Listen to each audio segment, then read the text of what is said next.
नमस्कार छात्राओं, मैं डॉक्टर रंजीता गर्ग, सहायक आचार्य समाजशास्त्र, सेठ मुरलीधर मानसिंह का राजकीय कन्या महाविद्यालय भीलवाड़ा। फर्स्ट ईयर के स्टूडेंट्स का इस नए सेशन में हार्दिक स्वागत है। बच्चों, ये सेशन एक बिल्कुल डिफरेंट तरीके से यहाँ पर इस सेशन में पढ़ाई हो रही है। आपको पता है वर्तमान समय में जो परिस्थितियाँ हैं उसके कारण हमें आपको ऑनलाइन वीडियोज़ भेजने पड़ रहे हैं। हम फेस टू फेस शायद हमारी मुलाकात कुछ समय बाद होगी।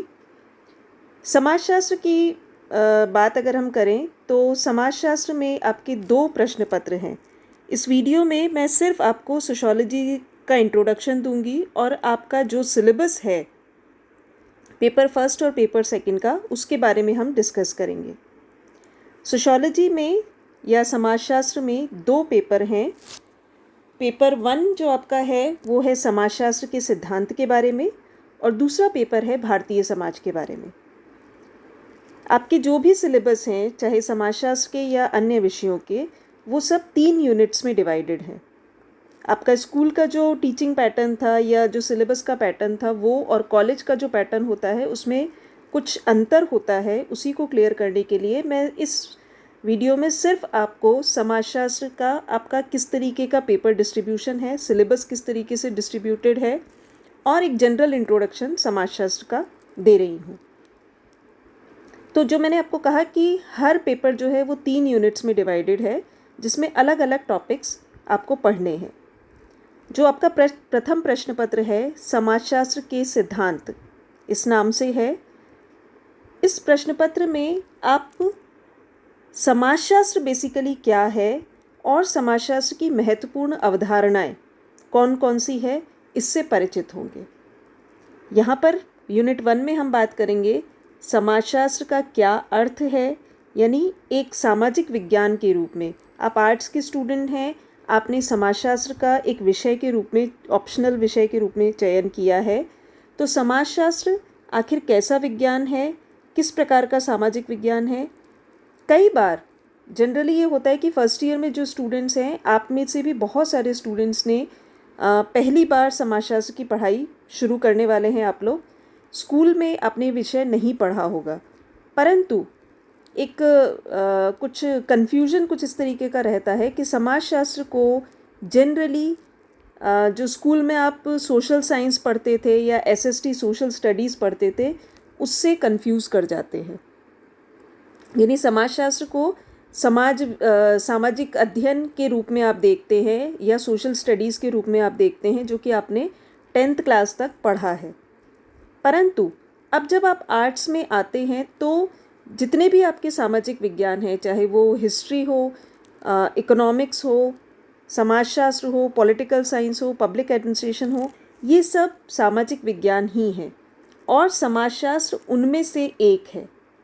समाजशास्त्र का मुख्य जो फोकस है वो समाज और सामाजिक संबंधों पर रहता है, परंतु इसके अलावा जो और दूसरे परिप्रेक्ष्य हैं, आर्थिक परिप्रेक्ष्य है या ऐतिहासिक परिप्रेक्ष्य है या राजनीतिक परिप्रेक्ष्य है, उसका अध्ययन करने के लिए और दूसरे विज्ञान भी हैं। तो समाजशास्त्र, पहली बात तो आपको ये क्लियर हो जाना चाहिए कि समाजशास्त्र, सोशियोलॉजी और एसएसटी जो आप स्कूल में पढ़ते थे वो अलग अलग चीज़ें हैं। अब हम बात करेंगे समाजशास्त्र की। तो यूनिट 1 में आप समाजशास्त्र का अर्थ समझेंगे। समाजशास्त्र को अगर मैं बहुत संक्षिप्त तरीके से यहाँ आपको समझाऊँ तो समाज का वैज्ञानिक अध्ययन करने वाला विज्ञान समाजशास्त्र कहलाता है। समाज जिसमें हम रहते हैं वो किस प्रकार का है, उसमें किस प्रकार के सामाजिक संबंध हैं, विभिन्न परिस्थितियों से उन सामाजिक संबंधों पर क्या असर पड़ता है, इन सभी चीज़ों का वैज्ञानिक अध्ययन करने वाला विज्ञान जो है वो समाजशास्त्र कहलाता है। तो यूनिट 1 में आप समाजशास्त्र का अर्थ समझेंगे, उसकी क्या प्रकृति है, यानी वैज्ञानिक है या आर्ट्स वाली उसकी प्रकृति है, किस प्रकार का मानविकी सब्जेक्ट है या वैज्ञानिक सब्जेक्ट है, उसके बारे में आप समझेंगे। क्षेत्र एवं विषय वस्तु का मतलब होता है समाजशास्त्र का सब्जेक्ट मैटर क्या है, वो किन चीज़ों का अध्ययन करता है। उसके बाद हम बात करेंगे पर्सपेक्टिव या परिप्रेक्ष्य की, कि समाजशास्त्रीय अध्ययन में 2 प्रकार के मुख्य परिप्रेक्ष्य माने जाते हैं, वैज्ञानिक और मानवीय। वो परिप्रेक्ष्य क्या है? समाजशास्त्र का एक जनरल इंट्रोडक्शन आपको दिया जाएगा, यानी समाजशास्त्र कब प्रारंभ हुआ, कौन कौन प्रमुख वैज्ञानिक या समाजशास्त्री जो हैं जिन्होंने मुख्य रूप से इसमें कंट्रीब्यूट किया है। उसके बाद हम बात करेंगे समाजशास्त्र के व्यावहारिक उपयोग की, यानी एक विषय के रूप में तो वह एस्टेब्लिश है, लेकिन समाज में या समाज के विकास में समाजशास्त्र का क्या योगदान है, इसके बारे में हम यहाँ पर चर्चा करेंगे। यूनिट 2 में आपको कुछ आधारभूत अवधारणाओं के बारे में बताया जाएगा। संस्कृति, समाज, समुदाय, संस्था, समिति, सामाजिक संरचना, समूह, परिस्थिति एवं भूमिका। इनमें से बहुत सारे शब्द ऐसे हैं जो कि आपको सुनने के बाद ऐसा लगेगा कि इसके बारे में तो हम जानते हैं, परंतु एक लेमन लैंग्वेज में किसी चीज़ को समझना और एक समाजशास्त्रीय परिप्रेक्ष्य में किसी चीज़ को समझना, ये दोनों डिफरेंट है। तो यहाँ पर हम समाजशास्त्रीय दृष्टि से ये जानने का प्रयास करेंगे कि संस्कृति किसे कहते हैं, समाज किसे कहते हैं, समूह क्या होता है, समुदाय क्या होता है। हम इन सारी चीज़ों को एक ही प्रकार से यूज़ करते हैं, यानी इन सारे शब्दों को हम समाज की जगह समूह भी बोल देते हैं, समूह की जगह समुदाय शब्द का भी प्रयोग कर लेते हैं, लेकिन इनमें जो अंतर है वो आपको यहाँ समझ में आएगा। उसके बाद हम बात करेंगे समाजीकरण की। समाजीकरण बेसिकली एक प्रक्रिया होती है जिसमें व्यक्ति समाज में रहना, समाज के तौर तरीक़ों को अपनाना, समाज के हिसाब से, समाज के जो नियम हैं उसके अनुसार जीना सीखता है। तो समाजीकरण की क्या प्रक्रिया होती है और इससे संबंधित क्या प्रमुख सिद्धांत हैं वो हम यहाँ पर समझेंगे। प्लस व्यक्ति और समाज के बीच में किस प्रकार से एक बहुत गहरा संबंध है, यानी व्यक्ति समाज के बिना अधूरा है और समाज व्यक्तियों के बिना अधूरा है, तो ये संपर्क भी हम यहाँ पर समझेंगे। उसके बाद हम बात करेंगे सामाजिक स्तरीकरण एवं गतिशीलता की। स्तरीकरण का मतलब होता है जब हम समाज के लोगों को अलग अलग स्तरों में बांट देते हैं। उनके कुछ भी आधार हो सकते हैं, चाहे जाति के आधार पर, चाहे आर्थिक आधार पर। हम समाज के सदस्यों को अलग अलग स्तरों पर, यानी अलग अलग पायदानों पर रखते हैं या उन्हें अलग अलग परिस्थिति उसके अनुकूल देते हैं। तो वो सामाजिक स्तरीकरण क्या होता है और कैसे समाज में गतिशीलता या मोबिलिटी भी आती है, इस चीज़ को हम यहाँ पर समझेंगे।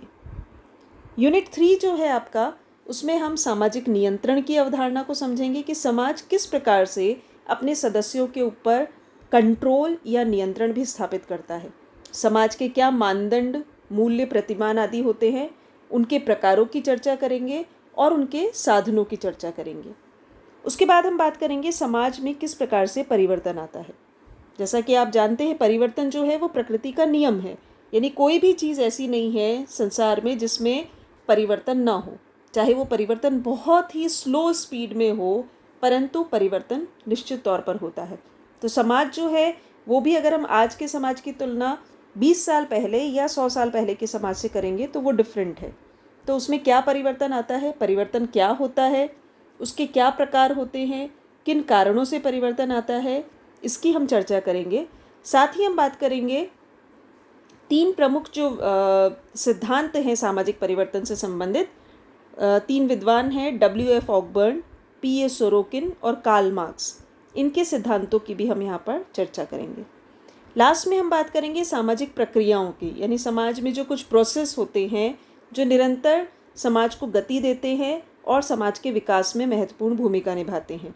सहयोग, प्रतिस्पर्धा एवं संघर्ष, यानी कोऑपरेशन क्या होता है, कंपटीशन क्या होता है, और कई बार जो समाज में संघर्ष की या कॉन्फ्लिक्ट की सिचुएशन आ जाती है वो किन कारणों से आती है, वो सब हम यहाँ समझेंगे। तो ये आपका पेपर 1 का सिलेबस है। इसकी तीनों यूनिट मैंने आपको समझा दी है। पेपर 2 जो है आपका, वो है भारतीय समाज के बारे में। फर्स्ट पेपर में आप समाजशास्त्र के बारे में समझेंगे और समाजशास्त्र की महत्वपूर्ण अवधारणाओं को समझेंगे। उसके बाद पेपर 2 में हम डिस्कस करेंगे भारतीय समाज के बारे में, यानी जो अवधारणाएं आपने पेपर 1 में देखी उन अवधारणाओं को हम स्वयं अपने समाज के कॉन्टेक्स्ट में समझने की कोशिश करेंगे कि भारतीय समाज की क्या मूलभूत अवधारणाएं हैं और क्या उसकी विशेषताएं हैं। इनमें से कुछ चीज़ें आप पहले से परिचित भी हैं या कुछ के बारे में हमें ऐसा लगता है कि हम जानते हैं, परंतु उसकी थोड़ी डिटेल्ड नॉलेज हम यहाँ पर लेंगे। तो भारतीय समाज का जो पेपर है उसकी यूनिट 1 में आप वर्ण, आश्रम, धर्म, कर्म एवं पुरुषार्थ की अवधारणाएं समझेंगे, जो कि भारतीय समाज की महत्वपूर्ण विशेषताएं रही है। उसके बाद हम विविधता की बात करेंगे, सांस्कृतिक एवं नृजातीय विविधता, एथनिकल और कल्चरल जो भी डाइवर्सिटी या विविधता या विभिन्नता हमारे देश में व्याप्त है वो किस प्रकार की है। ऐतिहासिक अंतर्स्थापित विविधताओं के संदर्भ में, यानी जो ऐतिहासिक दृष्टि से हमें विविधताएं देखने को मिलती है, विशेष रूप से भाषा और धर्म के आधार पर। हमें पता है हमारा देश जो है उसमें बहुत सारे रंग हैं, बहुत विविधता है, हर प्रकार का जो कल्चर है उसको हमेशा प्रमोट करने का प्रयास किया गया है।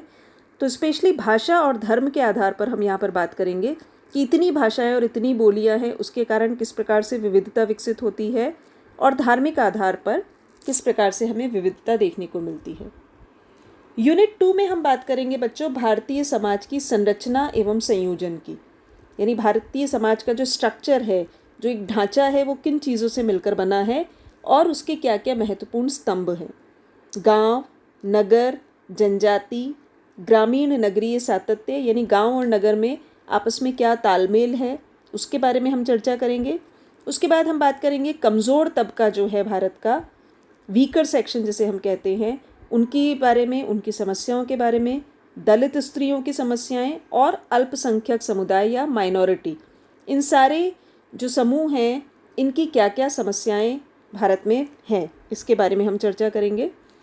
उसके बाद हम बात करेंगे भारतीय समाज की जो आधारभूत संस्थाएं हैं, यानी जिनके आधार पर भारतीय समाज इतना विकसित हुआ है, या जो महत्वपूर्ण संस्थाएं हैं भारत की या किसी भी समाज की, वो किस प्रकार की हैं। इसमें हम बात करेंगे नातेदारी, परिवार, विवाह एवं धर्म।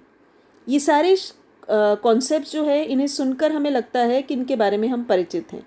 ये अच्छी बात भी है कि आपको कुछ नॉलेज, क्योंकि आपके स्वयं अपने ही समाज के बारे में हम चर्चा करेंगे तो इससे संबंधित कुछ जानकारी आपको ऑलरेडी होगी, इसीलिए आपको इस पेपर को पढ़ने में इंटरेस्ट भी आएगा। यूनिट 3 जो है आपका वो शुरू होता है जाति और वर्ग के बारे में। जाति, हम सब किसी न किसी जाति से बिलोंग करते हैं, तो ये शब्द सुन के भी हमें ऐसा लगता है कि हम इसके बारे में काफ़ी कुछ जानते हैं। वर्ग, आर्थिक आधार पर जब हम लोगों को अलग अलग समूहों में बांटते हैं तो उसे हम वर्ग कहते हैं। तो जाति तथा वर्ग के आधार पर किस प्रकार से भारत में लोगों को बांटा गया है, तो जाति तथा वर्ग का क्या अर्थ है, क्या विशेषताएं हैं और कैसे इनमें समय के साथ में परिवर्तन आया है, ये सब आप यहाँ समझेंगे। सामाजिक परिवर्तन की प्रमुख प्रक्रियाएं जो भारतीय समाज में हम देखते हैं, सामाजिक परिवर्तन क्या है ये आप पेपर 1 में पढ़ेंगे, और भारतीय समाज में क्या परिवर्तन हो रहे हैं, उसकी क्या प्रक्रियाएं हैं, संस्कृतिकरण, पश्चिमीकरण एवं भूमंडलीकरण। इन 3 प्रक्रियाओं के बारे में हम पेपर 2 में डिस्कस करेंगे। उसके बाद हम बात करेंगे भारत में नियोजित परिवर्तन तथा रूपांतरण के बारे में, यानी भारत में प्लानिंग करके, प्लान्ड चेंजेस जिसे हम कहते हैं, नियोजित का मतलब प्लानिंग करके या योजनाबद्ध तरीके से जो परिवर्तन हुए हैं और जो रूपांतरण आया है, यानी जो पहले की परिस्थितियाँ थी उससे वर्तमान परिस्थितियों में किस प्रकार से चेंजेस आए हैं, तो ये सब आप इस यूनिट में पढ़ेंगे। तो कुल मिलाकर ये आपकी 2 पेपर्स का सिलेबस है, पेपर 1 समाजशास्त्र का सिद्धांत और पेपर 2 भारतीय समाज। इन सब के बारे में हम आपको लगातार वीडियोस भेजेंगे। आप यूट्यूब चैनल को सब्सक्राइब कर सकते हैं, जो लिंक मैं अभी आपके साथ शेयर करूंगी, और इस वीडियो को आप ज़रूर देखिए और अपने फ्रेंड्स को भी भेजिए, ताकि आपको ये क्लैरिटी हो जाए, ये स्पष्ट हो जाए कि समाजशास्त्र में आपको मुख्यतः पढ़ना क्या है।